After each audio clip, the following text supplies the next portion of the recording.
સચીના સીએનજીના ભાવમાં વધારાને કારણે રિક્ષા ચાલકો હડતાળ પર ઉતર્યા। રિક્ષાઓ રોકીને હટાવવામાં આવતા મુસાફરો ફસાયા। 100 થી વધુ રિક્ષા ચાલકોનો વિરોધ। ભાડામાં 5નો વધારો કરવાની માંગ। સચીનમાં ઓટો રિક્ષા ચાલકોએ સીએનજીના ભાવમાં વધારાનો વિરોધ કરતા 2 જૂનની સવારે સચીન 4 રસ્તા ખાતે હડતાળની શરૂઆત કરી હતી।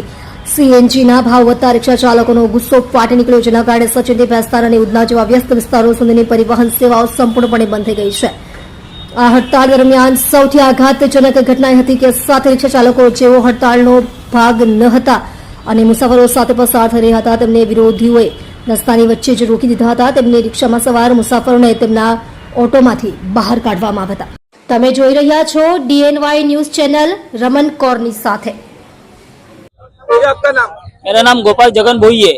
क्या समस्या है, किस लिए हड़ताल है आपका? हमारी एक ही समस्या है कि 2026 से पूरा भाव गैस का भाव बढ़ गया है बराबर, और प्लस 2-2 रुपया करते आज 86 रुपया का भाव हो गया है। तो हम लोगों की एक ही मांग है, 5 से 10 रुपया बढ़ाने की मांग है।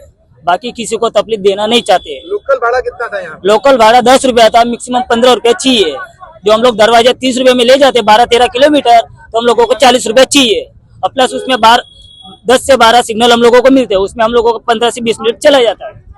कितने लोगों ने हड़ताल किया हुआ है? मैक्सिमम 150 से 200 लोगों ने हड़ताल किया है। सबकी एक ही मांग है? सबकी एक ही मांग है। सबकी एक ही मांग है। सरकार से क्या चाहते हैं आप? सरकार तो भाव कम नहीं करेगी गैस का, तो हम लोगों के पब्लिक से एक ही निवेदन है कि भाई हम लोगों को 5 रुपया बढ़ा के दिए। बस, थैंक यू।